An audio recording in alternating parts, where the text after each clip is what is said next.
Look, I do have to start by asking you about one of the major threats that your department identifies, and that is this kind of weather event plus climate events and all that goes with it. First off, what is the department doing to help in this current, emergency? Christiane, thanks so much for having me. Our hearts break for the victims of these fires that rage on in 3 different parts of Los Angeles County. My hometown. We have seen an increase in not only the gravity of extreme weather events, but also their frequency. We have seen that over the past 4 years, if not longer.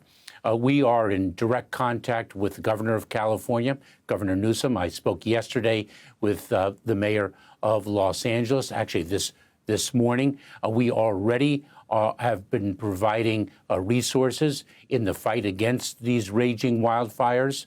We have already committed to reimburse for certain firefighting costs, and our partnership with the firefighting community, as well as the leadership of the state and the general public, will continue. Mm-hmm.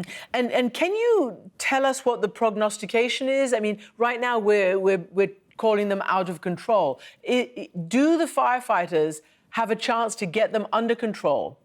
These firefighters are extraordinarily expert in what they do, and they're also quite heroic every single day. They will get these fires under control, but right now the situation is quite dire.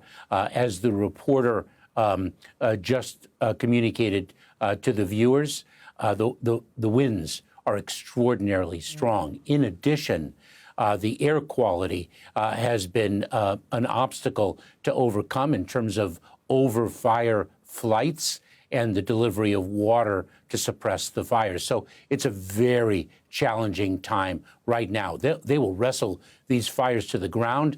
The key is to do so while minimizing destruction and casualties. And in some of the more upscale neighborhoods where this is happening, like the Pacific Palisades, we hear really, shocking anecdotal evidence and reporting of a huge amount of destruction of whole areas there. But in terms of a national security threat or threat to the homeland, which is your brief, where does extreme weather, migration or displacement caused by it register with the department?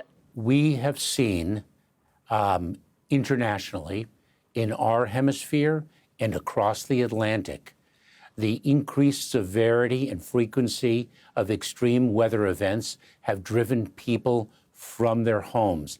It is one of a series of contributing challenges that finds our world with the highest level of human displacement since World War II. There are over 80 million people displaced in the world today. That's going to make the major issue that seems to be animating voters over much of the democratic world, including in the United States, the issue of migration, even more difficult, right?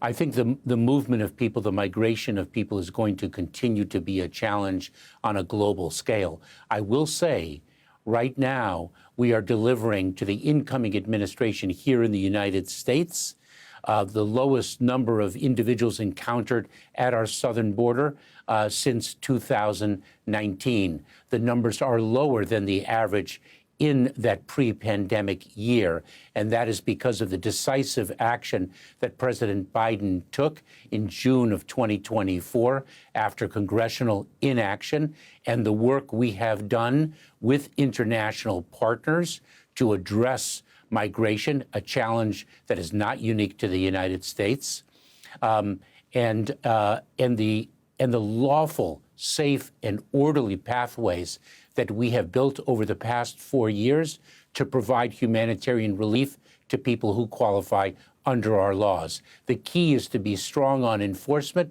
while staying true to our values as a nation.